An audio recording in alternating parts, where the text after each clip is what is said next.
Hello and welcome to today's session.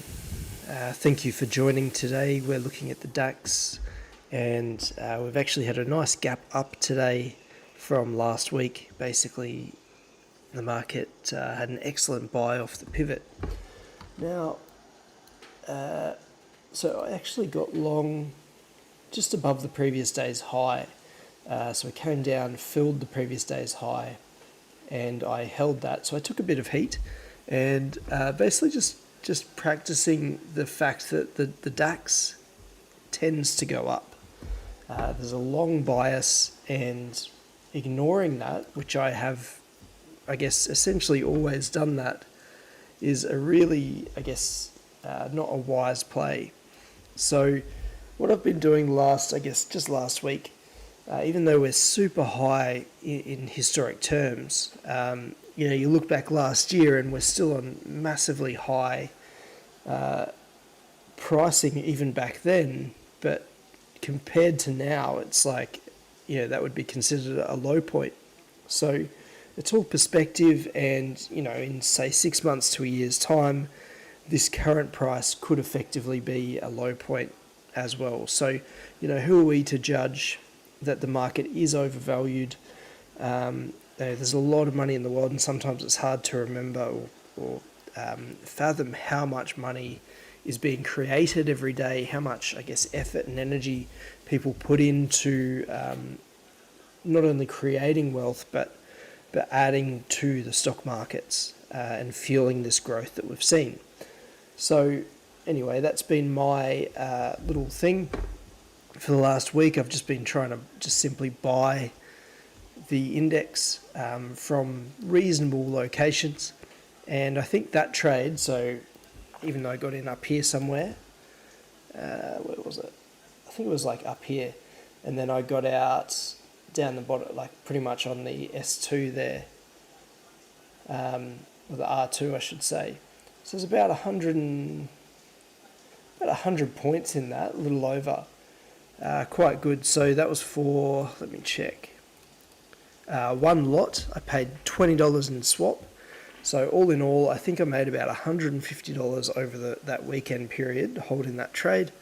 I had a couple of other little ones which got stopped out at break even, and then I eventually just let one run, which is not ideal, but that's what I did. And then on the 23rd as well, I had a couple of winners there too, which was about getting close, $460. And a couple of bits of swap in there too, so about $12 a swap on those two trades that I did. So all in all, let's have a look how I did last week. I've got 20 seconds, just see if we can figure this out.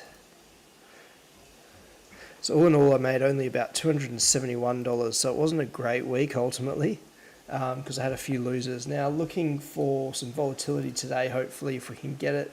I've plotted the bounce areas where I'm looking to get in and out predominantly, but of course the market can always present something different. So we're open now.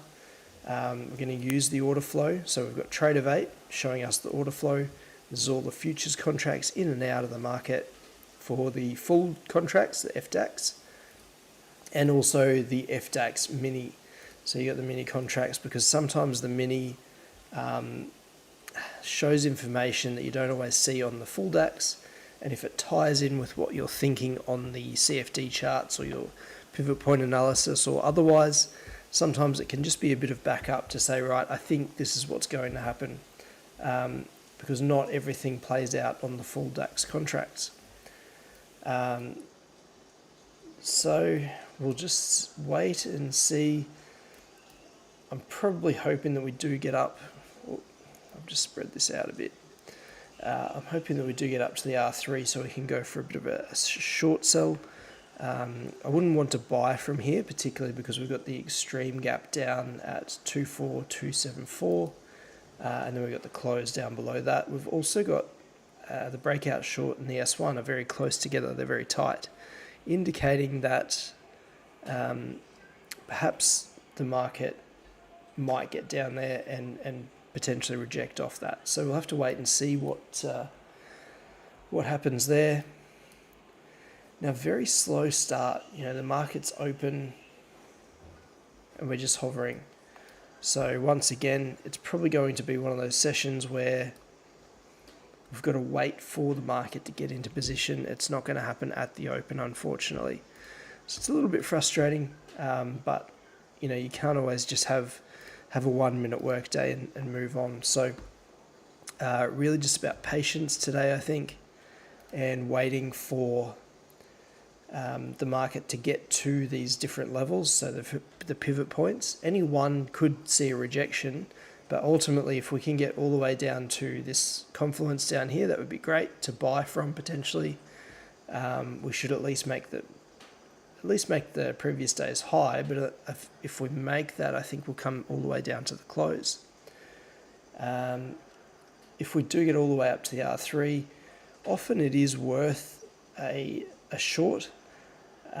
Just keeping your stops fairly tight, because sometimes what happens is the market is just ultimately very bullish and it just powers on through and ignores all the levels. So just be aware that can happen. But if we can get a nice rejection off that R3, then I might be looking to short from there. Basically, the current price is not very, it's not presenting anything of value to me, because basically if I went long here, I think we're going to hit this extreme gap at some point. And if I went short, there's every chance that we do come all the way up to this R3. So there's just not that much value in it for me from this point, and it's more about waiting for the market to get into position. So I'm going to leave it there.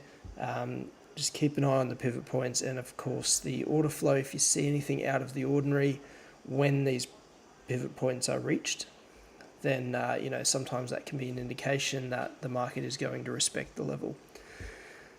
Best of luck with your trading, and we'll be back again tomorrow.